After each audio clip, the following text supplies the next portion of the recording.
J'ai tué mon mari d'un coup de couteau dans le cœur, et je ne regrette rien. Ce n'était pas un accident, pas une crise de folie passagère.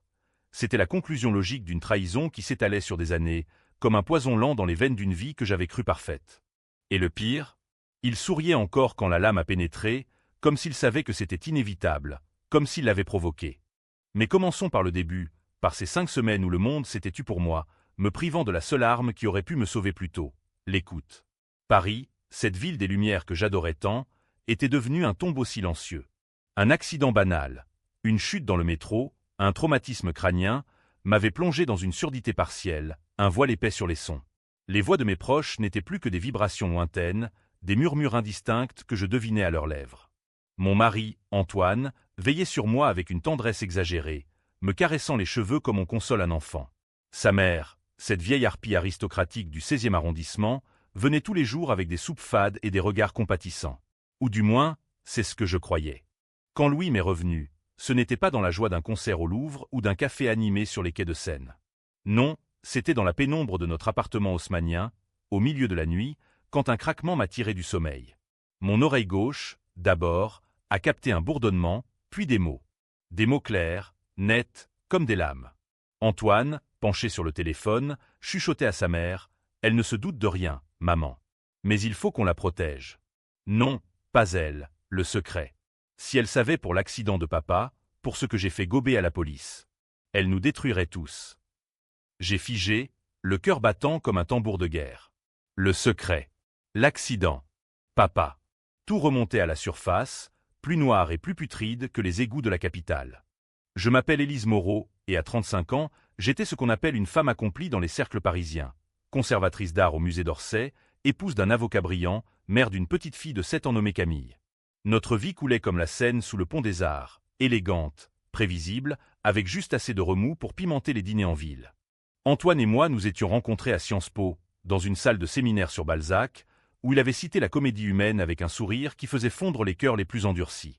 Il était beau, charismatique, issu d'une lignée de bourgeois du Marais qui feignait l'humilité tout en collectionnant les Picasso volés à l'héritage familial. Sa mère, Geneviève de Beaumont, oui, avec un 2, car elle tenait à son pédigré comme à un talisman, m'avait toujours regardé de travers, comme si mon extraction modeste, fille d'un employé de banque de banlieue, était une tache sur le blason familial. Ces 5 semaines de silence avaient été un enfer masqué en cocon. Les médecins à l'hôpital Saint-Louis parlaient de traumatisme acoustique temporaire, promettant une guérison complète. Antoine annulait ses audiences pour m'accompagner aux séances d'orthophonie, me lisant des passages de Madame Bovary à voix haute, sa voix grave résonnant dans ma tête comme un écho distant. Geneviève apportait des tisanes aux tilleuls et des potins sur les salons de l'opéra, mais ses lèvres bougeaient trop vite pour que je les décrypte pleinement. Camille, ma petite, dessinait des soleils sur mes carnets, me suppliant de guérir vite pour entendre mes chansons. J'avais ri, intérieurement, de cette innocence. Si seulement elle savait que le vrai silence était celui des secrets enfouis. La nuit où tout a basculé, c'était un mardi de novembre, pluvieux comme il se doit à Paris. La pluie martelait les tuiles mansardées, et l'appartement sentait le vieux bois ciré et le vin rouge aéré pour un dîner oublié. J'avais pris un somnifère léger, mais le sommeil était agité, hanté par des rêves de chutes interminables dans le vide du métro. Puis, ce bourdonnement, un zézément aigu, comme un violon désaccordé. J'ai ouvert les yeux dans l'obscurité, le lit vide à côté de moi. Antoine n'était pas là.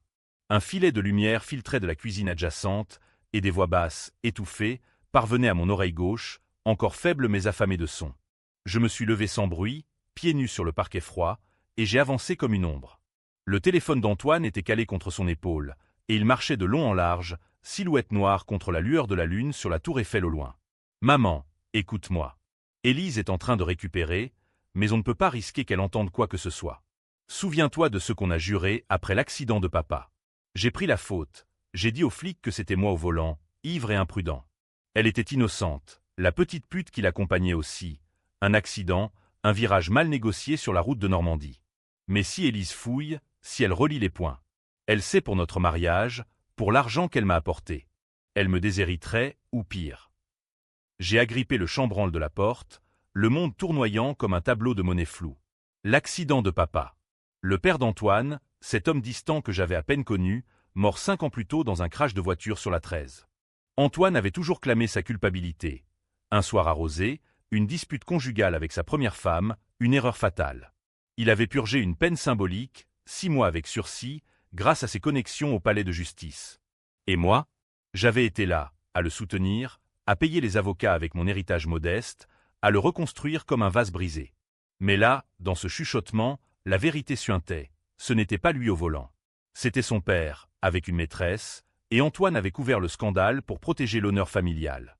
Et moi? Moi, j'avais gâché mon argent pour un menteur, un parjure qui m'avait épousé pour mon soutien financier, comme il avait si crûment dit à sa mère. Les mots suivants m'ont glacé plus que le vent d'hiver s'infiltrant par la fenêtre entr'ouverte. Et Camille? Si Élise divorce, on perd la garde. Elle est dupe, maman, elle croit encore à notre petite famille parfaite. Mais il faut la surveiller. Si elle creuse trop, on n'aura pas le choix, un autre accident, peut-être. Comme pour papa. Un rire bas, complice, a suivi. Geneviève, de l'autre bout du fil, a dû acquiescer, car Antoine a ajouté « Oui, exactement. Elle paiera pour avoir osé entrer dans la famille. Demain, on passe à l'action. » J'ai reculé dans l'ombre, le cœur cognant si fort que j'ai cru qu'il allait me trahir. Payer? Pourquoi? Pour avoir aimé un monstre? Pour avoir élevé sa fille comme la mienne? La bile montait dans ma gorge, un goût de fiel et de trahison.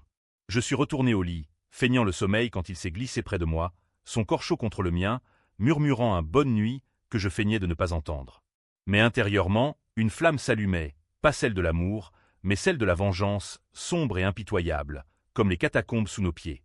Le lendemain matin, Paris s'éveillait sous un ciel de plomb, et moi avec lui. Antoine m'a embrassé sur le front, me félicitant pour ma progression auditive, ironie du sort. Il avait remarqué le retour de mon oui pendant le petit déjeuner, quand j'ai répondu à une question qu'il croyait murmurer. C'est merveilleux, ma chérie. On fêtera ça ce soir au Fouquet's. Son sourire était parfait, dentifrice Colgate et charme de requin. Geneviève est arrivée peu après, un bouquet de roses blanches à la main, ses perles Chanel scintillant comme des mensonges. Ma pauvre Élise, comment te sens-tu? Ses lèvres pincées, son accent guindé du faubourg Saint-Honoré. J'ai souri, serré sa main froide, et écouté, vraiment écouté, le tremblement dans sa voix quand elle a ajouté, à voix basse pour Antoine, on en parle plus tard. Camille est partie à l'école avec la nounou, et l'appartement s'est vidé. J'ai attendu, assise dans le salon aux meubles Louis XV hérités de la famille d'Antoine. Un autre mensonge, car j'apprenais maintenant qu'ils étaient hypothéqués jusqu'au cou. Mon ordinateur portable ouvert sur mes genoux, j'ai commencé à fouiller. Pas n'importe comment. J'étais conservatrice, habituée aux archives poussiéreuses et aux secrets enfouis dans des toiles jaunies. D'abord, les articles de presse sur l'accident. Le Monde avait titré « Héritier d'une dynastie juridique impliquée dans un drame routier ». Antoine, jeune avocat prometteur, au volant d'une Mercedes volée à son père, saoul, causant la mort de l'homme et blessant grièvement la passagère. Mais des détails grattaient. La passagère, une escorte de luxe, avait survécu et témoigné d'un autre conducteur, une ombre dans la nuit. Le dossier avait été étouffé, témoin rétracté, preuve disparue. Puis, mes propres souvenirs. Notre mariage, 2 ans après l'accident. Antoine, brisé, m'avait supplié « J'ai besoin de toi, Élise. Ton amour m'a sauvé. » J'avais vendu mon appartement à Montmartre pour payer ses dettes, pour nous offrir un nouveau départ. Et Camille, pas sa fille biologique, oh non, un secret de plus. Née d'une liaison de sa première femme, mais Antoine l'avait revendiquée comme la sienne pour les apparences. Geneviève haïssait l'idée d'un bâtard. C'est moi qui l'avais adopté légalement, signant les papiers sans sourciller, par amour pour lui. Amour. Ce mot me donnait la nausée maintenant. J'ai fouillé plus profond, contactant un vieil ami hacker du 93, un type discret qui bossait dans la cybersécurité pour les galeries d'art. Élise, qu'est-ce qui te prend? T'as l'air d'une furie. J'ai ri, un son rauque. Juste une toile à restaurer, cher ami. Trouve-moi les rapports de police non expurgés sur l'accident de Beaumont-Père. Il a rappelé 1 heure plus tard. C'est moche. Le vieux était bourré, avec une pute dans la caisse. Le fils a tout avoué pour couvrir papa. Falsifier les déclarations, payer le silence. Et toi? T'es listé comme bénéficiaire solidaire dans les transferts d'argent post-procès. Il t'a saigné à blanc. La rage bouillonnait, un volcan sous la croûte parisienne. Mais je n'étais pas une Bovary à se suicider pour un Rodolphe. J'étais Élise Moreau, et la vengeance serait un chef-d'œuvre, lent, précis, comme un Caravage dans l'ombre. Premier coup, feindre l'ignorance.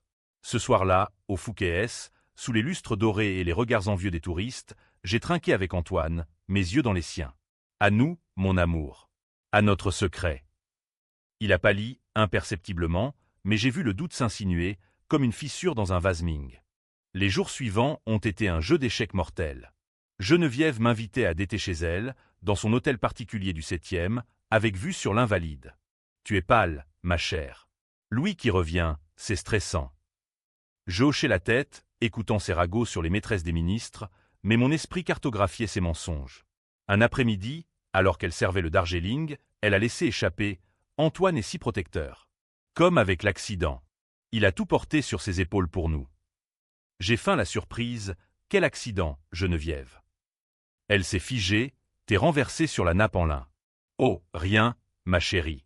Des vieilles histoires. Mais j'avais enregistré la conversation sur mon téléphone, discrètement glissé sous la table. De retour chez moi, j'ai écouté en boucle, notant chaque hésitation, chaque regard fuyant. Antoine rentrait tard, prétextant des audiences au tribunal, mais ses chemises sentaient le parfum bon marché et la sueur de la peur. Une nuit, je l'ai suivi, taxi anonyme, capuche relevée comme dans un polar de Simenon. Il s'est rendu dans un bar sordide de Belleville, lieu improbable pour un avocat des Champs-Élysées. Là, avec un homme en costard froissé, son associé. Peut-être? Il parlait d'argent, Élise fouine. Si elle trouve les faux témoignages, on est cuit. Faut la calmer ou la faire taire. Le couperet était proche. J'ai commencé à préparer mon plan, page après page dans un carnet caché sous les lattes du parquet. Étape 1, isoler Geneviève. J'ai envoyé l'enregistrement à un journaliste freelance du Canard enchaîné, anonymement, avec une note « La veuve de la honte ». 2 jours plus tard, un article fuitait « Le scandale Beaumont, une mère complice dans le cover-up familial ». Geneviève a appelé en pleurs. « Élise, c'est toi? Comment oses-tu » J'ai nié, voix douce. « Ma chère, les secrets finissent toujours par suinter, comme la pluie sur les toits de Paris. » Antoine a explosé ce soir-là, me plaquant contre le mur du salon, son souffle aigre de cognac. « Qu'est-ce que tu as fait, putain ?» Ces yeux que j'avais aimés, étaient des puits de haine. J'ai ri, pour la première fois depuis des semaines, un rire cristallin et froid. « Rien, mon amour. Juste écouter. Comme tu l'as fait avec ta mère. » Il m'a lâché, reculant comme brûlé. « Tu as entendu ?» J'ai hoché la tête, savourant sa panique. Tout. L'accident. Les mensonges. Camille. Et ton petit plan pour un autre accident, point. Il s'est effondré sur le canapé, tête dans les mains. Élise, c'était pour nous protéger. Papa était un monstre, mais la famille. L'honneur. Et toi, tu étais parfaite pour ça, naïve, riche de ton petit héritage. Je t'aime, tu sais. L'amour. Encore ce mot. J'ai sorti le couteau de cuisine, celui avec lequel je tranchais les légumes pour nos dîners familiaux, et je l'ai pointé sur lui, pas pour frapper, pas encore. L'amour? C'est ça, ton amour? Me faire porter le fardeau de tes péchés, me menacer pour ta fille qui n'est même pas la tienne. Camille est rentrée à ce moment, riant de son cartable, et le couteau a disparu dans mon dos. Mais la graine était plantée. La vengeance ne frappe pas en un jour. Elle mijote, comme un coq au vin, jusqu'à ce que la chair se détache de l'os. Les semaines suivantes ont été un ballet macabre, une valse à 3 temps entre feintes, manipulation et escalade. Paris, avec ses boulevards haussmanniens et ses cafés enfumés, devenait mon terrain de jeu sombre. J'ai pris un congé sabbatique du musée, prétextant une rechute auditive, ironie cruelle, car maintenant, j'entendais tout, jusqu'au tic-tac de l'horloge qui comptait les heures jusqu'à la chute d'Antoine. Geneviève, acculée par la presse, s'est retranchée dans son appartement, refusant mes appels. Mais je savais où la frapper, sa fierté. J'ai contacté un notaire discret, un ancien amant de fac qui me devait une faveur, et j'ai lancé la procédure de divorce. Pas n'importe lequel, avec demande de garde exclusive de Camille et restitution de chaque centime que j'avais investi dans leur honneur familial. Antoine a essayé de contre-attaquer, bien sûr. Il était avocat, après tout, maître des plaidoiries tordues. Un matin, il m'a convoqué dans son bureau du 8e arrondissement, entouré de dossiers empilés comme des remparts. « Élise, arrêtons ça. On peut tout effacer. Je plaide coupable pour l'accident, je rends l'argent. Camille a besoin de nous deux. » Ses yeux suppliants, sa voix suave. Le même ton qu'il utilisait pour séduire les jurys. J'ai croisé les jambes, sirotant un café noir, et j'ai répondu calmement « Trop tard, Antoine. Tu m'as gâté le palais avec tes mensonges. Maintenant, goûte au mien, amer, froid, définitif. » Il a bondi, renversant son stylo plume blank. Tu bluffes. Tu n'as pas de preuves.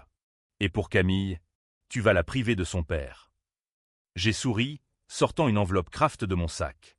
Dedans, les rapports falsifiés, les virements bancaires tracés, les témoignages anonymes de la passeuse survivante. Mon hacker ami avait bien bossé. Et si je publiais ça au Figaro?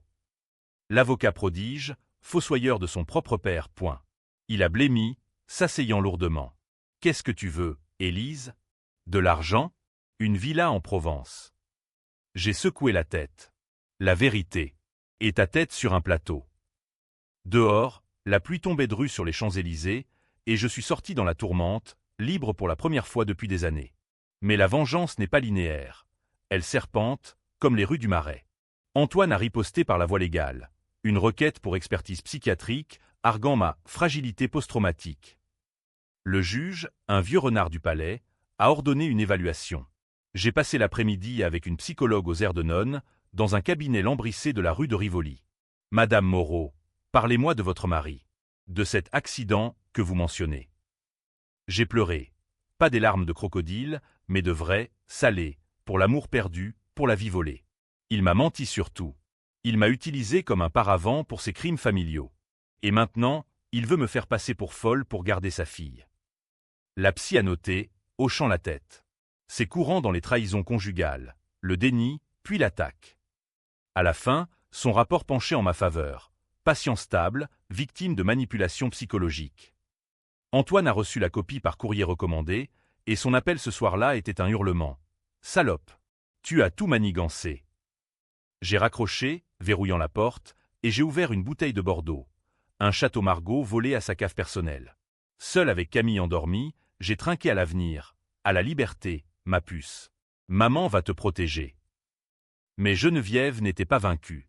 Elle a surgi un après-midi, sans prévenir, dans notre appartement, ses escarpins loup-boutin claquant comme des coups de feu. « Élise, ma chère, on doit parler. Antoine est dévasté. Cette histoire de divorce, c'est une folie. » Ses yeux, plissés comme ceux d'un serpent, balayaient la pièce.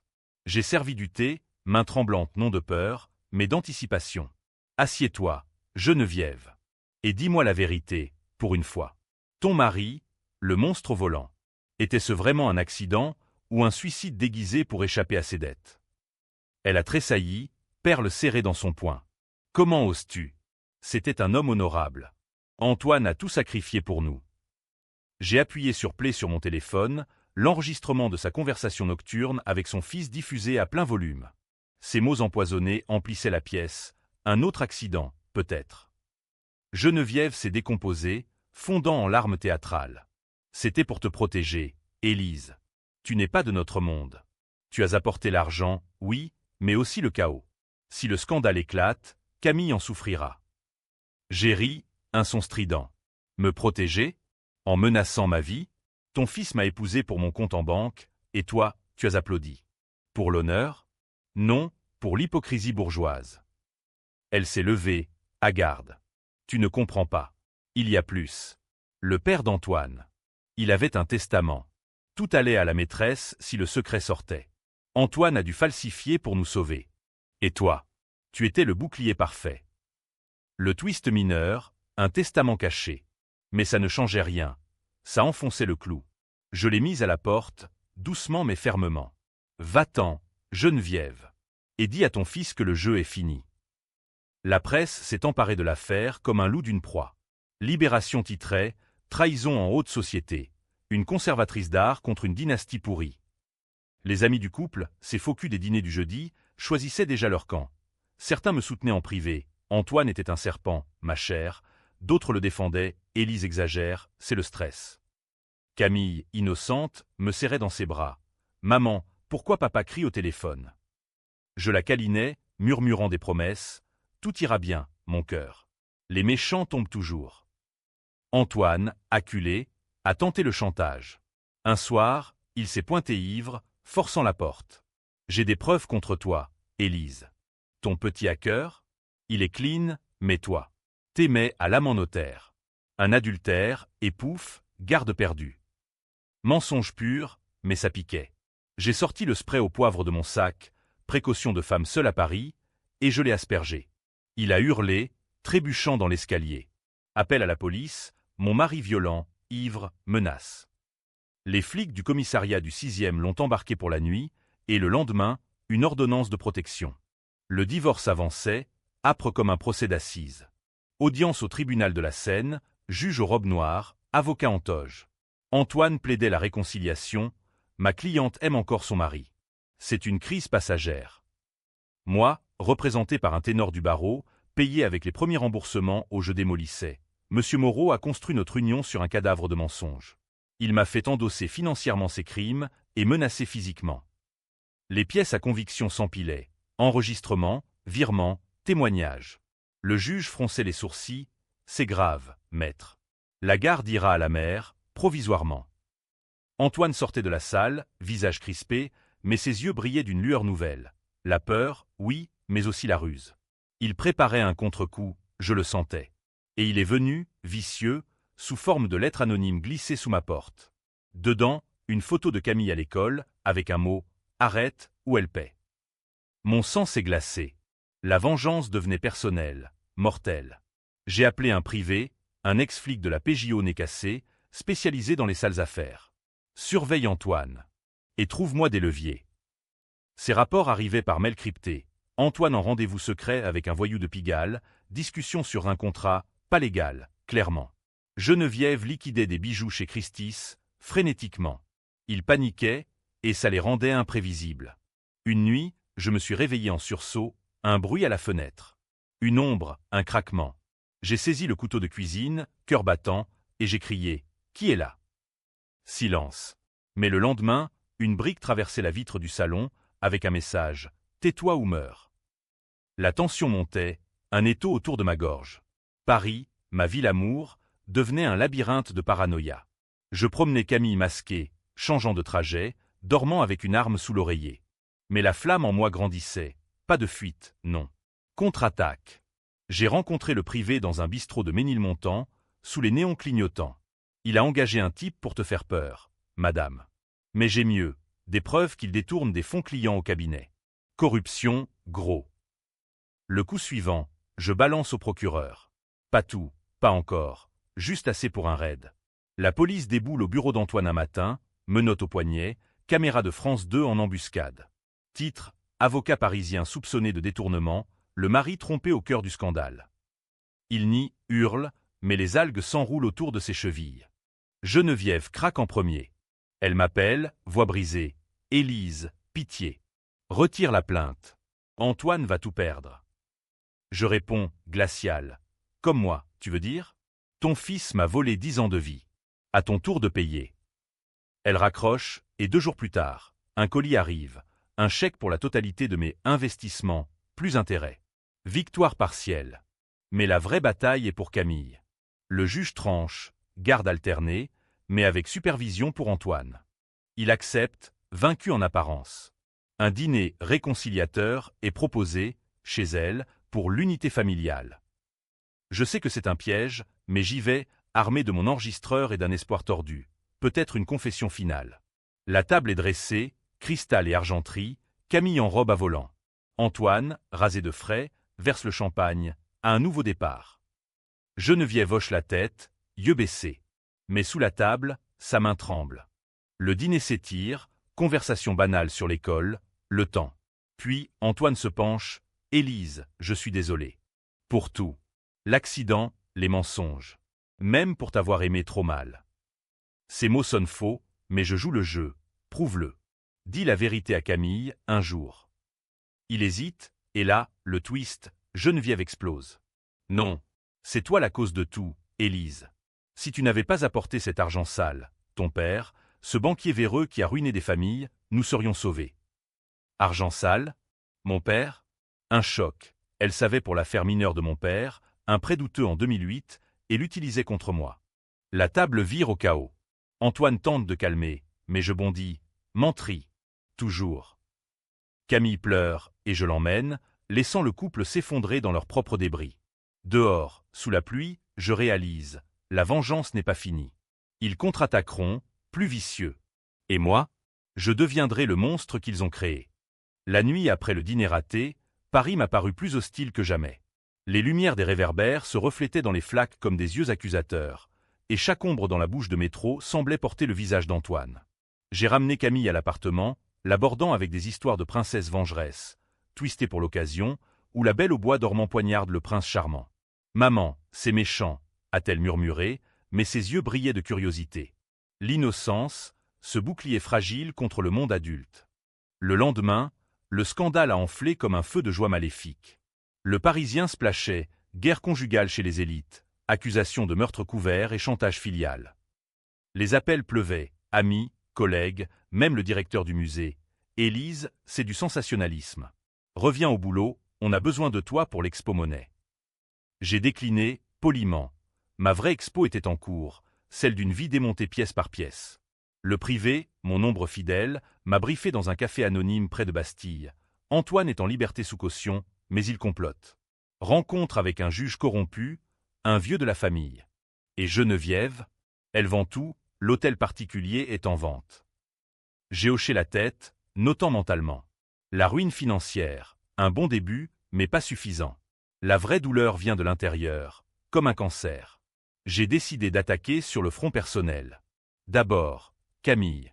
J'ai emmené ma fille, notre fille, maintenant chez un thérapeute enfantin, une femme douce du 11e arrondissement aux plantes suspendues et aux coussins moelleux.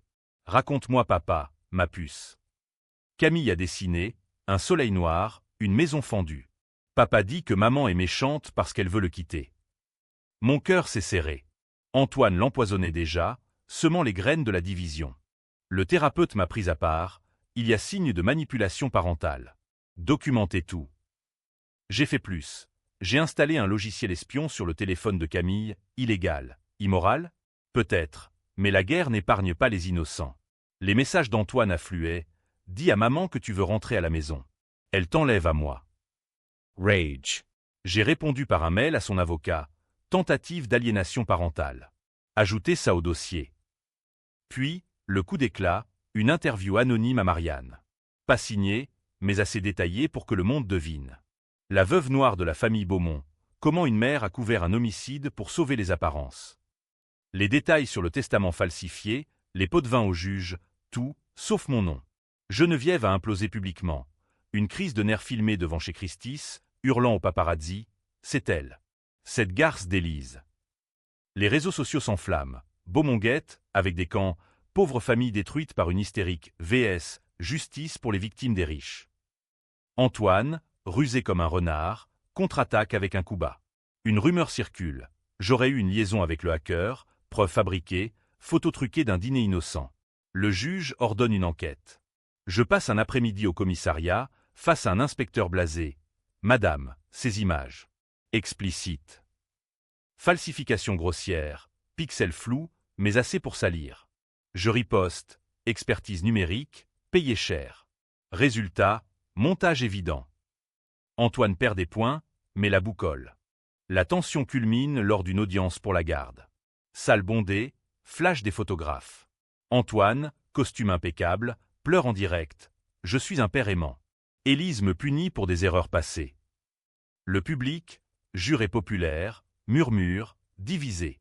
Certains voient le mari repenti, d'autres, le manipulateur. Mon avocat contre. Monsieur Moreau a menacé sa femme de mort, enregistré. Voici les preuves.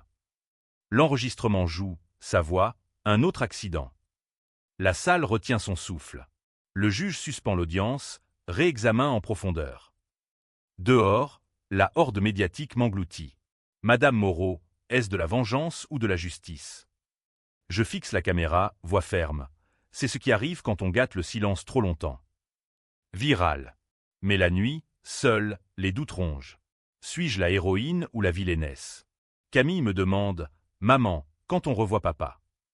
Je mens, « Bientôt, ma chérie. » Mais intérieurement, je prépare le coup fatal. Le privé appelle, j'ai du lourd. Antoine planifie un départ, fuite en Suisse, avec Geneviève et des fonds détournés. Mais il veut Camille. Il a contacté un kidnappeur freelance. Mon sang se glace. La vengeance devient survie. J'alerte Interpol discrètement, via un contact au musée, un ancien diplomate. File d'attente pour les passeports, surveillance 24 juillet. Geneviève tente une dernière manœuvre, une lettre manuscrite, tremblante. Élise, joins-toi à nous. On peut tout recommencer. Laisse le passé. Je brûle la lettre dans l'évier, flammes d'encens comme des démons. Non. Le passé est un fantôme. Il faut l'exorciser. Le point de non-retour arrive un soir de tempête. Antoine force l'entrée, masqué, couteau à la main, ironie, le même modèle que le mien. Finissons en « Élise ». Pour Camille. Il avance, ombre menaçante. Je recule, attrapant mon propre couteau sur le comptoir. Lutte dans le salon, verre brisé, cris étouffés pour ne pas réveiller l'enfant. Il me plaque au sol, l'âme contre ma gorge. Tu m'as ruiné. Tout ça pourquoi? De l'argent. Je murmure, essoufflé, pour la vérité. Et pour l'amour que tu m'as volé. Dans un sursaut, je le repousse, et la lame, la sienne, glisse, entaillant mon bras. Sang partout, chaud, poisseux. Il hésite, panique dans les yeux. J'en profite, renversant la table, et je frappe, mon couteau dans son épaule, pas mortel, mais assez pour le stopper. Sirène au loin, j'avais appuyé sur l'alarme silencieuse. Police arrive, le plaque au sol. Tentative de meurtre, articule l'inspecteur. Antoine hurle, elle ment. C'est elle qui m'a attaqué. L'hôpital, point de suture, transfusion. Geneviève débarque, échevelée, ma pauvre Élise. Non, attends, c'est ta faute. Elle craque, avouant tout aux flics, le cover-up, les menaces. Twist, elle balance Antoine pour sauver sa peau. Procès express, complicité d'escroquerie, tentative d'homicide.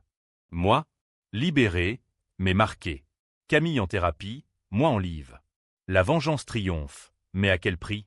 Les nuits sont hantées par son visage, pas haineux, mais brisé. Étais-je allé trop loin? Le procès d'Antoine a transformé Paris en arène romaine, avec moi comme gladiatrice réticente. Le palais de justice, ce mastodonte gothique place Dauphine, grouillé de caméras et de badauds friands de tragédies bourgeoises. J'ai témoigné la première, perché sur la barre des témoins, robe noire sobre comme un deuil anticipé. Votre honneur, mon mari m'a trahi sur tous les fronts, mensonges familiaux, exploitation financière, menaces physiques. Ma voix, claire depuis la guérison, résonnait dans la salle aux boiseries sombres. Les jurés, un mélange de fonctionnaires et de retraités, prenaient des notes, yeux plissés. Antoine, menotté mais cravaté, me fusillait du regard. Son avocat, un requin du 17e, contre-attaquait. Ma cliente est une femme éplorée, mais son épouse l'a provoquée avec des fuites médiatiques. Une vengeance hystérique. Hystérique. Le mot me piquait comme une guêpe. J'ai riposté calmement. Hystérique? J'ai porté ses péchés comme un sac de pierre. J'ai payé pour ses mensonges, élevé sa fille, et en retour, il a comploté ma mort. L'enregistrement jouait à nouveau, sa voix spectrale, un autre accident. La salle frémissait, un juré essuyait une larme. Geneviève, citée comme témoin, s'est effondrée en sanglots avant même de prêter serment. C'était pour la famille. Mon mari. Il buvait, il avait des dettes. Antoine a pris la faute pour l'honneur. L'honneur. Ce mot revenait comme un refrain maudit. Le procureur l'accusait, et les menaces contre Madame Moreau.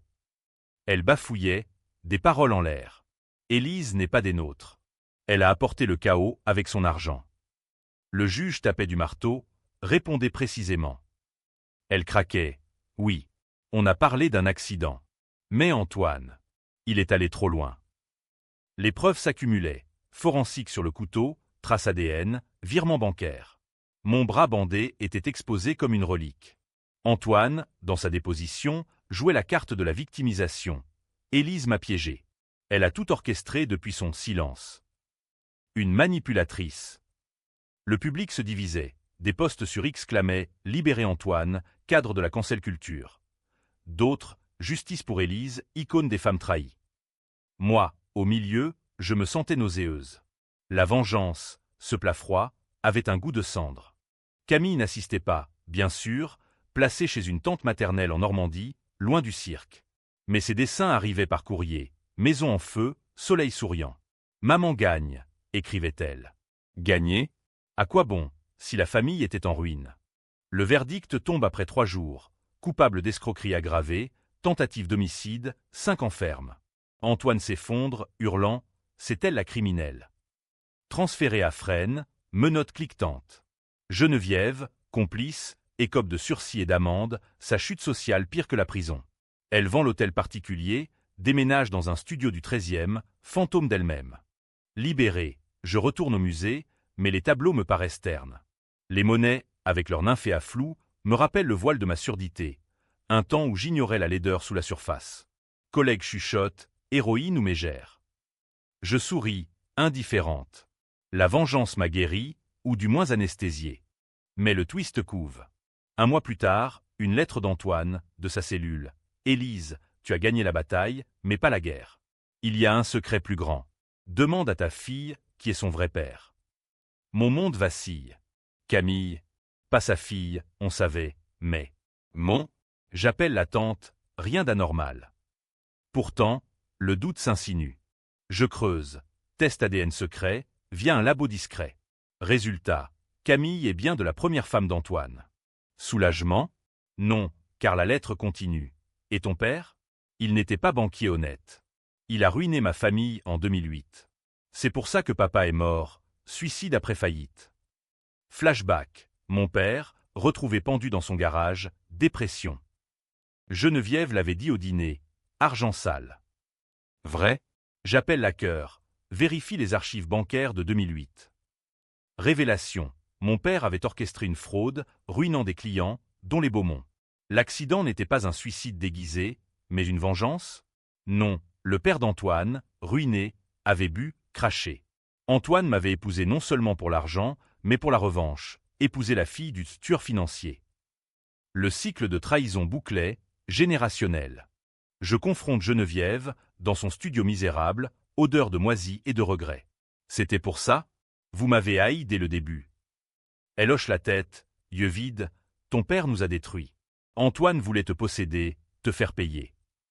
La boucle, j'avais gâché pour un homme qui me haïssait par procuration. Rage renouvelée, mais usée. Je décide, clore le chapitre. Divorce finalisé, garde pleine de Camille. Je vends l'appartement haussmannien, achète une petite maison à Montmartre, près des artistes. Camille s'épanouit, école, piano, rire. Mais la nuit, les chuchotements reviennent. Étais-je innocente ou complice par ignorance? La vengeance m'a libérée, mais a-t-elle créé un monstre? Antoine sortira un jour. Le cycle recommencera-t-il? L'aube d'une nouvelle vie se levait sur Montmartre, avec ses escaliers raides et ses vues sur la ville repentante. J'avais transformé l'appartement haussmannien en un vide-grenier symbolique, meubles aux enchères, photos brûlées dans la cheminée. Seuls restaient les dessins de Camille et un Renoir mineur, héritage du musée, un rappel que la beauté persiste malgré les ombres. 36 ans maintenant, je me sentais plus vieille que les pierres de la butte Sacré-Cœur.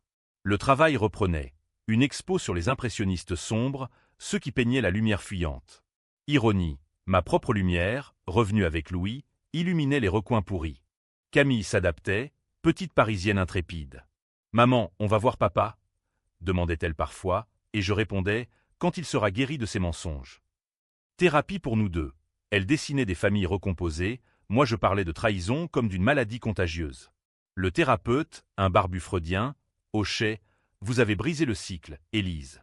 Félicitations. » Brisé? Ou juste déplacé?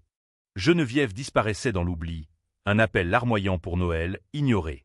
Rumeur, elle vivait d'une pension misérable, fréquentant les églises du 5e pour prier l'absolution. Antoine, en cellule, écrivait « Lettres confuses, mélange de regrets et de venin. J'ai aimé ta force, Élise. C'est pour ça que je t'ai choisi, pour te détruire lentement. » Psychopathe ou amant déchu? Je jetais les lettres, mais une semence de doute poussait. Le twist final frappe comme un éclair dans le ciel d'été. Un après-midi, au musée, un homme en trench approche. La maîtresse survivante de l'accident, vieillie mais vive, yeux verts perçants. « Madame Moreau, je m'appelle Sophie. J'étais dans la voiture ce soir-là. » Mon cœur s'emballe. On s'assoit dans le café du musée, sous les voûtes. Ce n'était pas un accident. Le père d'Antoine savait pour les dettes, causées par votre père, oui. Mais il a forcé la Mercedes sur la route, suicide calculé pour l'assurance. Antoine a couvert, falsifié pour toucher le pactole. Et moi, j'ai menti pour de l'argent. Suicide. Pas vengeance, mais désespoir. Et moi? Pourquoi venir maintenant? Elle sourit, triste, parce que votre histoire m'a touché. J'ai une fille, comme Camille. Et un secret, Antoine m'a contacté de prison. Il prépare un appel, innocence, plaidé sur base de votre provocation. Il dira que vous l'avez poussé au crime. Le choc, le dernier larcin. Il me faisait encore porter le chapeau, me transformant en coupable moral. La presse relancerait, la vengeance d'Élise a créé un monstre. Diviserait à nouveau, victime ou bourreau. Je décide le contre-twist, vérité totale. Conférence de presse au musée, devant les monnaies. Mesdames et messieurs, l'histoire des Beaumont n'est pas la mienne. C'est un cycle de mensonges générationnels. Mon père a fauté, leur père s'est suicidé, mon mari a menti. J'ai vengé, oui, mais pour briser la chaîne. Sophie témoigne à mes côtés, Antoine est le vrai poison. L'affaire explose, appel rejeté, peine alourdie. Karma ou justice poétique.